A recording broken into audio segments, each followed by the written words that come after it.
Welcome to MsMojo, and today we're counting down our picks for the wickedly wonderful ways Wicked and Wicked for Good paid homage to the 1939 movie The Wizard of Oz. If you haven't seen any of these films, don't let spoilers crash down on you like a house falling from the sky. Goodbye, Nessa. I'm off to see the wizard. Number 20. Where did Elphaba get that cackle? It's the first time these former besties have reunited since Fiyero jilted Glinda on their wedding day, and Glinda gives Dorothy Nessa's shoes. To say things are tense would be a huge understatement. Those shoes are all I have left of my sister. They weren't yours to give. Yes, well, it seems a lot of us are taking things that don't belong to us now, aren't we? Old wounds rip straight back open. The sniping starts fast, the resentment spills everywhere, and before long, talking just isn't cutting it. What begins as sharp words turns into a full-blown physical clash, mirroring one of the most iconic scenes from the stage show.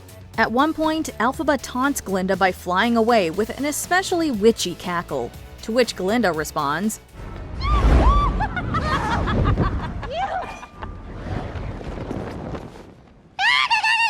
Please. Where'd you get that? "We believe we can help with this one." Does this answer your question, Glinda? Number 19. A Frank Morgan cameo.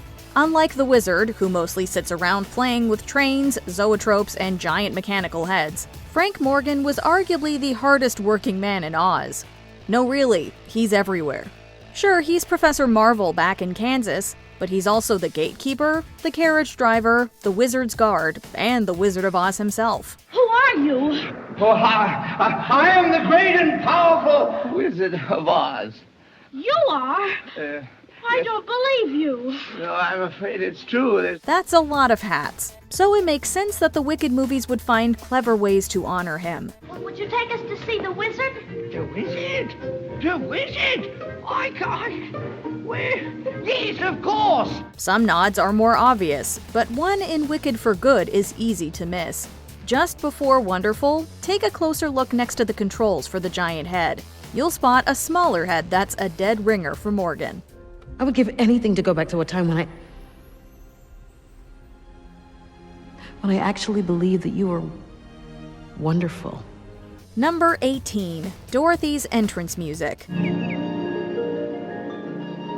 Toto, I have a feeling we're not in Kansas anymore. We'll talk about the way the 2024 movie pays tribute to Herbert Stothart later on, but for now, we're focusing on some musical Easter eggs we spotted in For Good.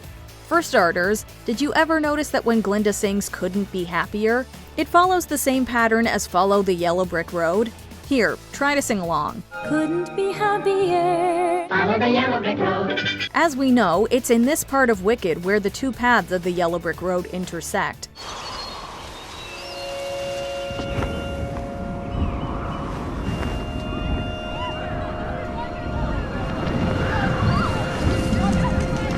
So naturally, why not mark the moment with a score that hints at the very music that introduces 1939 Dorothy to Oz? It's very subtle, but absolutely sets the tone and reminds us of this story's origins. Goodbye, Dorothy. Goodbye, Dodo. It's just that one road the whole time. Take your time, hurry up, darling. Number 17. The dress matches the drapes. Before we move on from this scene, there's one last little Easter egg we have to flag. Dorothy's gingham dress is easily one of the most recognizable outfits in movie history, and Wicked subtly has some fun with that. Can you even dye my eyes to match my gown? Uh-huh. Jolly old time. Take a peek at the curtains in the Gale home, and you'll spot a very familiar pattern. Very Sound of Music, very let's make clothes out of what we've got. Maybe Dorothy or Aunt Em, or even Uncle Henry, is thrifty and handy with a needle. And since we don't really see Dorothy's dress up close very much, maybe the filmmakers didn't want to checker their chances by underplaying it. I swear it never ends with that girl. Number 16. A familiar font. With all the next-level marketing for this movie, you've probably spotted the Wicked logo on everything from t-shirts to coffee mugs.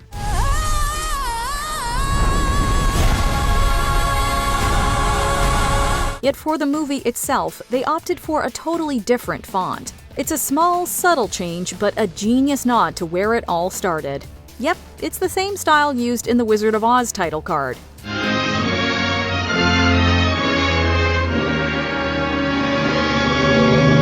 Wicked tells the story of Oz long before Dorothy stirred up a storm. In fact, you can see that very tornado lurking in the For Good Universal logo. The To Be Continued card at the end of Part 1 also uses that same font, tying the past and future together in one perfect little detail. Number 15. The Mustache Man. As Elphaba gets ready to board the train to the Emerald City, Glinda, now Glinda, keeps referring to the train conductor by his mustache. At first, it feels like a throwaway joke. Let's be honest, it's quite the facial feature, we'd probably do it too. But here's the fun part. It may reference one of the busiest actors on the Wizard of Oz set. And a couple of tra-la-las. That's how we laugh a day away in the merry old land of Oz. As we mentioned earlier, Frank Morgan played multiple roles in the 1939 movie, many of whom sported some rather hardy mustaches. Much like the conductor, Morgan's characters essentially also have the task of bringing our protagonists to their audience with the wizard. Plus, he's not the only mustache man to pay tribute to the actor. The wizard will see you now! Number 14. The Gale Force. The Gale Force comes from Gregory Maguire's novel, where they're basically the wizard's military and secret police. If you're thinking 1930s Europe, that's pretty much the idea. We must not rest until we capture that wicked witch. When Stephen Schwartz and Winnie Holtzman brought Wicked to the stage, though, things had to be softened for a more family-friendly audience.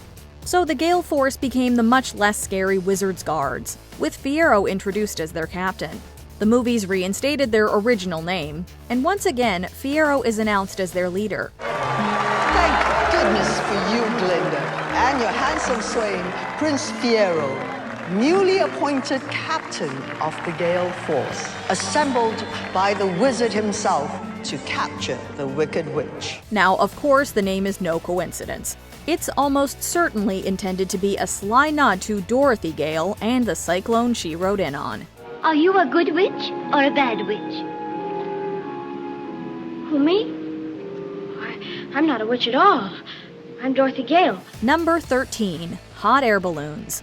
In The Wizard of Oz, we learn how the wizard ended up in Oz. Wicked honors his roots with small details referencing his past circus career. One day, while performing spectacular feats of stratospheric skill, never before attempted by civilized man, an unfortunate phenomena occurred. The balloon failed to return to the fair. One of his tricks involved a hot air balloon, which, as we saw, was also the vehicle that brought him to Oz. Indeed, a hot air balloon follows the wizard throughout Part 1. This is all about our wonderful Wizard of Oz. Do you know how we got here? From the sky, in a balloon. We see it in Little Elphaba's pop-up book, and he even uses one to send Elphaba an invitation to his palace. Perhaps the most obvious reference is the hot air balloon Elphaba and Glinda try to escape in, seemingly the very same one that first brought the wizard to Oz. And the one, presumably after many repairs, he flies away in when Glinda eventually banishes him. The wizard is taking a permanent leave of absence. Number 12. The Scarecrow's Stagger. When Dorothy first meets the Scarecrow in The Wizard of Oz, she rescues him from his post in the cornfield. You see, it's very tedious being stuck up here all day long with a pole up your back. Oh, dear, that must be terribly uncomfortable. Can't you get down? Down? No, you see, I'm... Oh, well, here, let me help you. He's a little clumsy on his feet after being stuck there for who knows how long. Or maybe a certain someone just needs time adjusting to legs made entirely of straw. Either way, Elphaba's spell clearly worked because, as he tells Dorothy, he doesn't feel pain.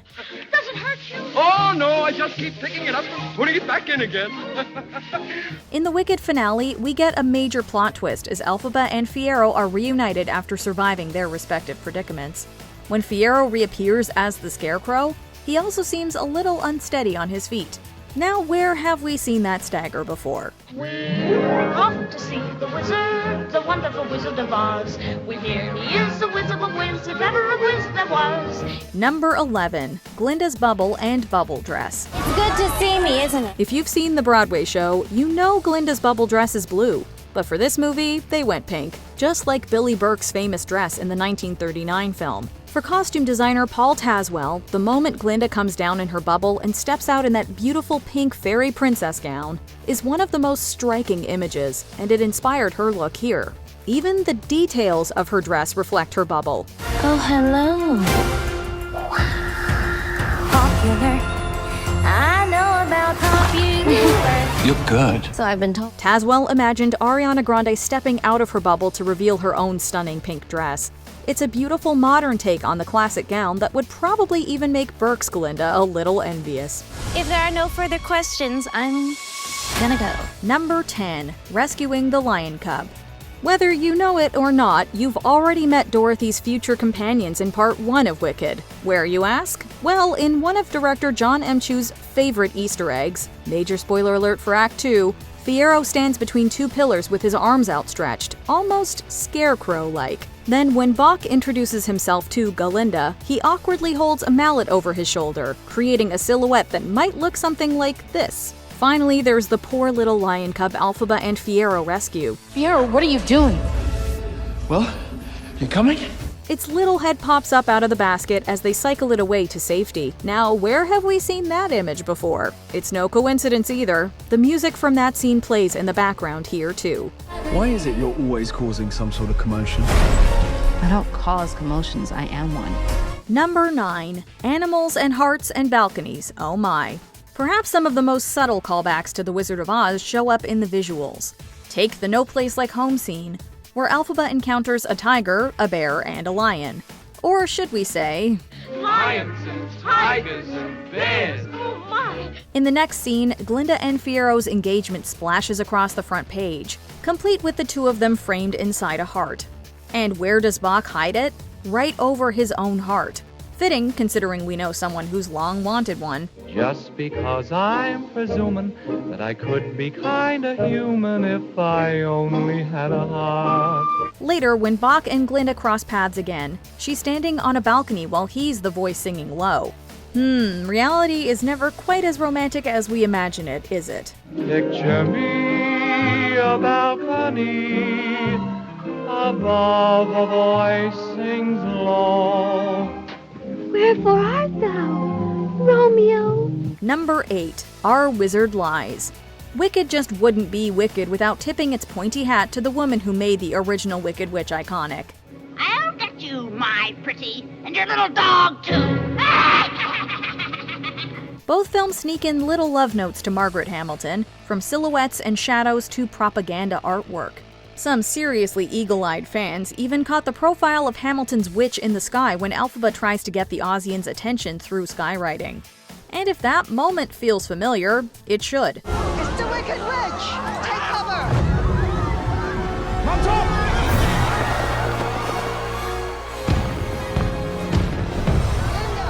Take cover, everyone! Everyone, please, don't be alarmed. Any Wizard of Oz fan knows this isn't the only time Elphaba takes to the skies to leave a message for the folks below. At least this time, there's no Madame Morrible lurking around to completely ruin it all. It's the witch. She's followed us here. Surrender, Dorothy. Number 7. The Yellow Brick Road. We've talked about how Wicked follows the Yellow Brick Road from the 1939 movie, so it's only right to mention the actual road. Follow the yellow brick road. Follow the yellow brick road. Follow the yellow brick road. Follow the yellow brick road. In The Wizard of Oz, Dorothy's journey begins from a spiral in Munchkinland, which is alluded to during No One Mourns the Wicked. The film even gives the path its own origin story. I give you the Oz of tomorrow. The wizard shows Elphaba and Glinda his plans for the Oz of tomorrow, but it's missing a final touch, a vibrant color for the path to the Emerald City. Elphaba and Glinda settle on yellow, though the wizard would probably never give them credit. After all, he built it so that Ozians can follow it back to him. People need direction. When this thing gets built, everybody is going to remember that if you just follow the road, it's going to lead you right to me. Number 6. Poppies. According to production designer Nathan Crowley, They actually planted those 9 million tulips we see in the opening scene to resemble a rainbow. We must be over the rainbow. The films also contain poppy throwbacks, like the ones the Wicked Witch uses to put Dorothy into a deep sleep. Oh, this is terrible! Can't budger an inch! This is the spell, this is! It's the Wicked Witch! What do we do? In Wicked, Elphaba brings a bunch of poppies to Dr. Dillamond, his favorites, but never gets to give them to him. When their new history teacher ignores the lion cub's trembles, Elphaba's outrage makes the poppies levitate, knocking out nearly everyone in class. Then in For Good, we see visuals of the friends frolicking in a poppy field, and even the wizard's coat features poppy embroidery. A man's called a traitor or liberator. A rich man's a thief or philanthropist. Number 5. No Place Like Home. The Wizard of Oz is a very quotable movie, but perhaps no line is more famous than, "There's no place like home. There's no place like home. There's no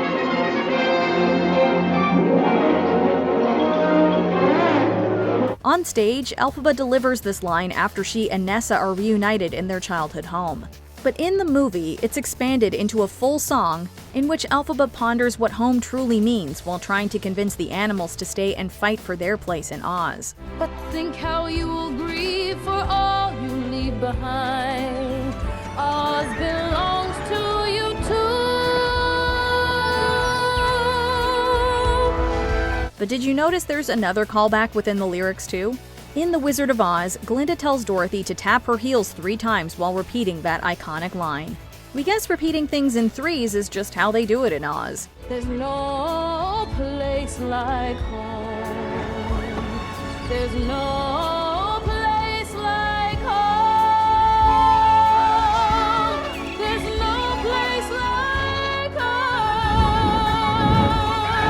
home. Number 4. A Musical Trail. One of the genius parts of Stephen Schwartz's music in Wicked is how he honors Herbert Stothart, who composed the Wizard of Oz score. Before anyone even sings a note, we get our first musical reference when the kids run through the tulips. Good news! The witch! She's dead! You can also hear echoes of Follow the Yellow Brick Road in songs like Defying Gravity and One Short Day, where you can also hear hints of this. Keep straight ahead for the most glorious place on the face of the earth or the sky. So I'll be back for good someday. To make my life and make my way. Fans might recognize the Over the Rainbow melody in the Unlimited theme. If you're thinking, but they don't sound the same, they use the same notes, just at a different tempo and with new chords. Is completely different rhythmically and harmonically. It goes somewhere over the rainbow. And the Unlimited theme is...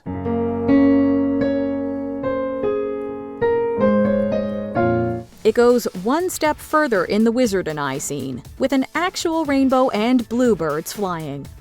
Number 3. Lines we've heard before. Remember how we talked about the 1939 classic being endlessly quotable? Yeah, Winnie Holtzman and Dana Fox clearly remembered too, because they borrowed a few lines for their screenplay. For starters, Dorothy isn't the only one who calls the wizard. You're a very bad man. You're a very bad man. We also love the clever twist on a line originally spoken by Glinda. You have no power here. You are going to admit to her guests that you have no real power. We all know who truly holds the power here. And speaking of Glinda, the way she calls out to the animals at the end of For Good sounds awfully familiar, doesn't it? Come out, wherever you are. Yes, come out. Wherever you are, come out. But maybe the most brilliant nod of all is Madame Morrible delivering some dialogue that initially came from the Wicked Witch herself. Well, you know what they say. Madame Morrible, flip it around. These things must be done delicately. These things must be done delicately. Number 2. Dorothy, Scarecrow, Tin Man, and Cowardly Lion's quick cameo. Come on, could we even talk about Wizard of Oz Easter eggs without mentioning the cameo from the OG gang? Oh, we're off to see the wizard, the wonderful Wizard of Oz. Here he is, the Wiz of a Wiz, if ever a Wiz there was. At the start of the movie, in a blink and you'll miss it moment, you can spot Dorothy and Toto walking down the yellow brick road with the Scarecrow, Tin Man, and Lion, oh my. And yes, Dorothy's carrying the Wicked Witch's broomstick. This ties in perfectly with the film's opening, where Glinda confirms the Wicked Witch's death to the Munchkinlanders. Fellow Ozians, the Wicked Witch of the West is dead. This is the only time we see Dorothy and her crew in Part 1, but as we mentioned earlier, her storyline picks up in the second half, with more crossovers between the two tales. Bring me the broomstick of the Wicked Witch of the West. So I have proof that she's dead. Before we unveil our top pick, here are a few honorable mentions. Mustn't Let You Get Wet. Too bad Madame Morrible wasn't there when Dorothy threw that bucket of water. You cursed brat! Look what you've done! I'm melting! Melting! Oh, what a world! What a world! A horse of a different color. We've never seen a horse like that before. Well, maybe once. What kind of a horse is that? I've never seen a horse like that before. No, and never will again, I fancy. There's only one of him, and he's it. He's the horse of a different color you've heard tell about. The wizard chucks a mini house model. If there's a little model of Nessa Rose in there, we hope she was well clear of this flying house. Who killed my sister? Who killed the Witch of the East? Was it you? No, it was an accident. I didn't mean to kill anybody. Well, my little pretty, I can cause accidents too. Just a slight gulch. Miss Caudle uses gulch in place of hiccup when she first meets Elphaba, who isn't yet enrolled at Shiz. Elmira Gulch, just because you own half the county doesn't mean you have the power to run the rest of us. For 23 years I've been dying to tell you what I thought of you. And now, well, being a Christian woman, I can't say it. Elphaba's name. If you say L. Frank Baum very slowly, you'll almost find yourself saying Elphaba. Can I call you Elfie? Well, it's a little bit perky. I know, and you can call me Glinda. That is your name. Let's not quarrel. Before we continue, be sure to subscribe to our channel and ring the bell to get notified about our latest videos. You have the option to be notified for occasional videos or all of them. If you're on your phone, make sure you go into your settings and switch on notifications. Number 1. The Ruby Slippers. Few images are quite as iconic as Dorothy clicking her heels together in those ruby red slippers. There's no place like home. There's no place like home. Of course, they would go on to become one of the most famous pairs of shoes in the world. Wicked decided to go with the original silver pair instead, complete with clever details like tornado-shaped heels. Oh, and did you catch Nessa's stripy socks? But don't worry, those ruby reds get their moment too. There they are, and there they'll stay. During Popular, as Glinda gets ready to give Elphaba a makeover, she picks up a pair of red shoes. In a perfectly thought-out homage, she even clicks them together 3 times before handing them over. You're gonna be popular. I'll show you what shoes to wear, how to fix your hair, everything that really counts to be. Definitely a popular Easter egg for fans to obsess over. Slippers and cackles and poppies, oh my. Did you spot any other Easter eggs? Let us know in the comments.